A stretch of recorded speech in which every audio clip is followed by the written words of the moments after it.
G'day and welcome to the Harley Roadshow. If you're new to the channel, welcome. If you're regular, welcome back. Well, I'm down here today at Ghost Riders or GRM Performance with my mate Romy, and as I spoke about a couple of weeks ago, something very exciting for the channel and something very exciting for you guys to see.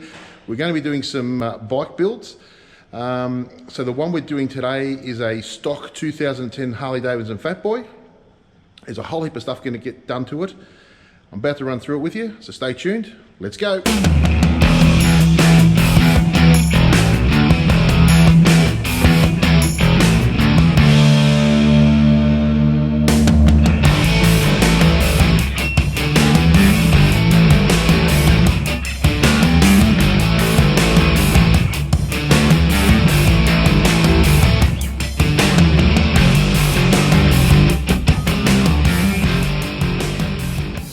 Okay, so we're here with Romy and we're about to start work on this 2010 Fatboy. So explain to me now what we're going to do with this thing. Well, the project involves mechanical and optical modifications of the bike. Yep. Also, we're going to improve the suspension, yep. Brakes. So what suspension are we putting on? We're going to put a Legend air suspension at the rear. Okay. We're going to put some progressive upgrades in the front. Yep. And we will upgrade the clutch. Yep. We'll upgrade the motor. Yep. We'll upgrade the brakes. So we're going to stage 6, correct? Yeah, we're going to put a stage 6, which is a GRM Performance original kit. Yep. Which we designed. Yep. Which produces up to 130 horsepower at the rear wheel. Depending on the setup. And you said we're going to replace the belt for chain too. Yeah, correct? we're gonna put a chain conversion on the bike. The customer wants to make sure that we actually advise him, because if he wants to ride it hard, the belt might not take the power and the torque. Yep. So we will put a chain conversion on it. Okay. And we're also gonna pinstripe the bike. We're gonna repaint it. We're gonna pinstripe it, and we're still in debates with the customer if we're gonna change the wheels or not. Okay. If we're gonna change them, it's just because of the color scheme to match the bike. We're still going to go for the fat spokes, just with probably a different color scheme. Yeah. But that's still not decided Not yet. decided yet. And we're changing the bars too? Yeah, we're going to go for a set of Burley, 16-inch Burley bars, 1.5 inches thick, black. And also we're going to change the headlight, and we're going to change some setups at the front end design-wise. Yeah. Should be. This is exciting. This is going to be really, really good. And this is basically a 2-month build, correct? Yeah, it is a 2-month build, mainly because of the paint job, which takes a bit of time, especially with the pinstriping. Usually the paint jobs, they are a lengthy process. Yep. Also, we're going to have to send all the covers on the engine. They're going to be blacked out. They're going to be ceramic coated. We're going to replace the exhaust. We put a high performance exhaust on it. We will also do some modifications in the bottom end of the engine to enforce it, and yeah, just basically, yeah, do the whole thing. It's going to be, it's very exciting. Yeah. I cannot wait to see the outcome. And like I said, we will film this as we go, so you'll see the whole thing from go to woe, start to finish, paint the whole lot. You'll see what it looks like at the end. This is going to be very exciting. Anyway, let's get to it. Start pulling the motor apart. Start pulling the bike apart. Let's start having some fun.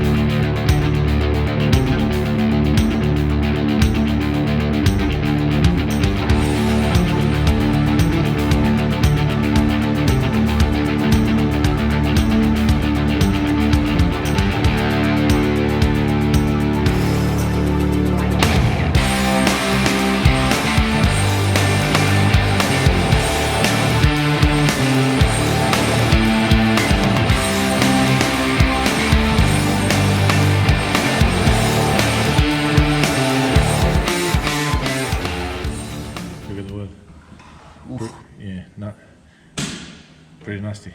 A little bit black, that oil. Yeah, it's a bit black.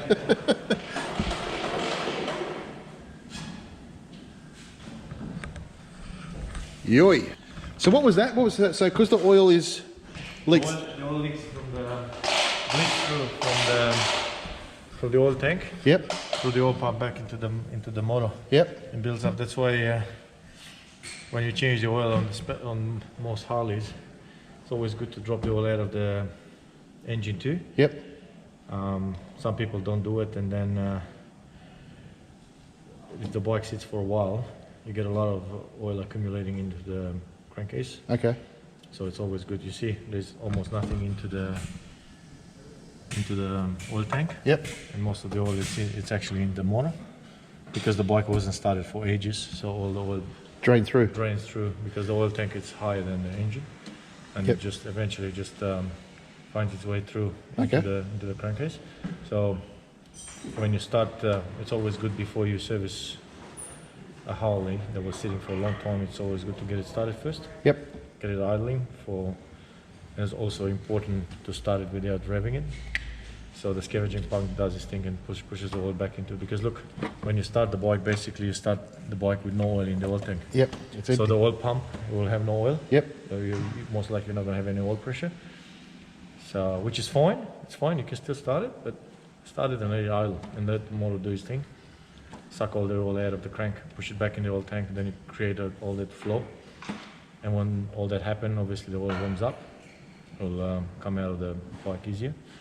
So it's always good to service when you do a service. In this case, it doesn't matter because you're going to do an engine build, so Yep. everything comes apart, so it doesn't really matter. But if you just do a service, it's always good to start it first. There you go. Pro tip.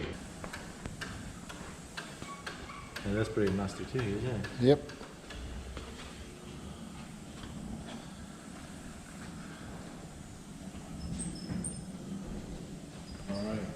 So see how it's a bit cloudy in there? Yep. What causes that? That's metal shaving, like Okay. very fine metal shaving, Yep.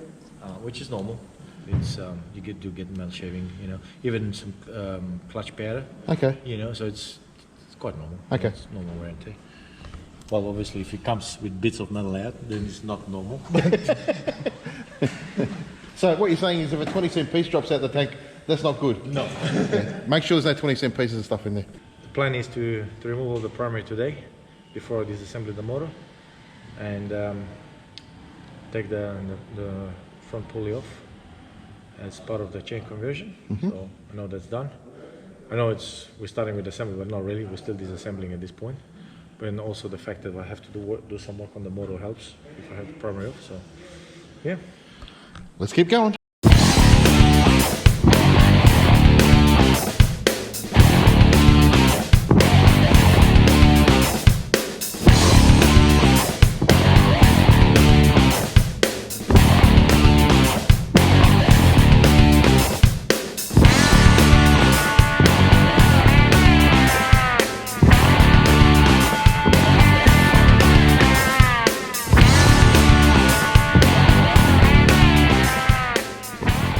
Okay, so we're just talking about the compensator. The compensator, and Romy was just saying. Yeah, compensator.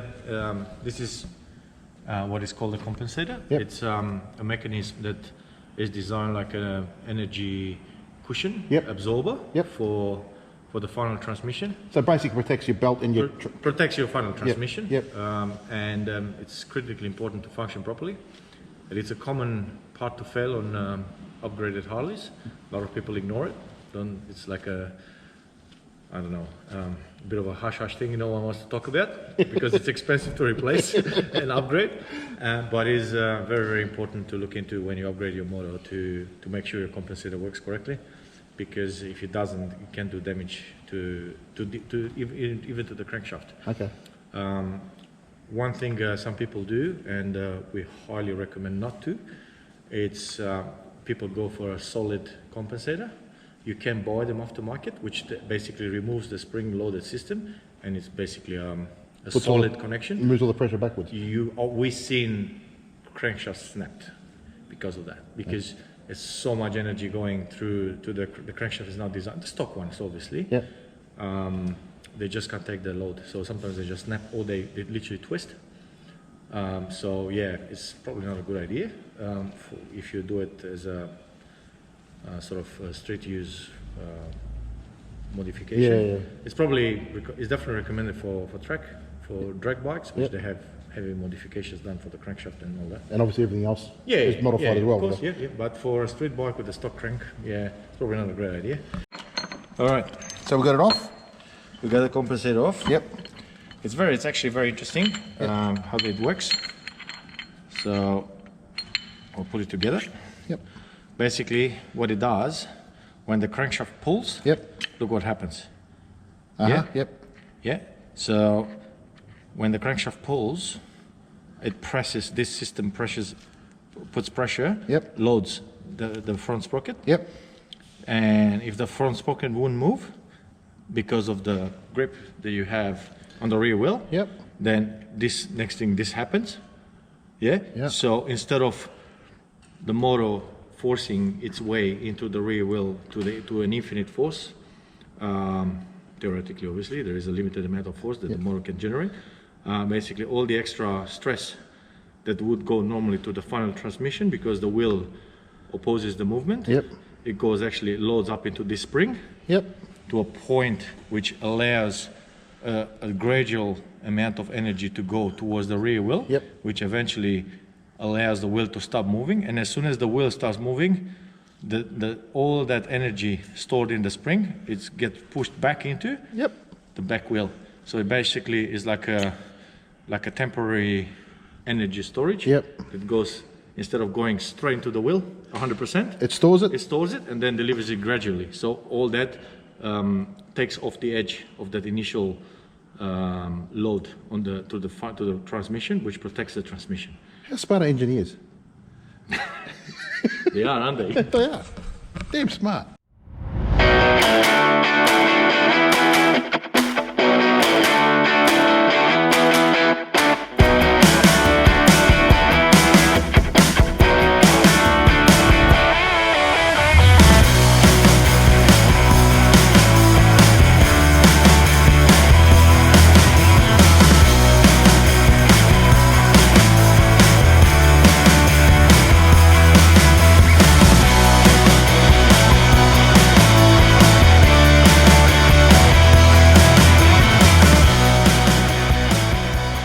So we're down to the last bit.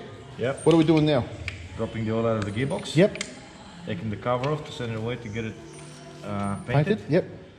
And then we'll move the bike on the side to take the front end off, and that's it.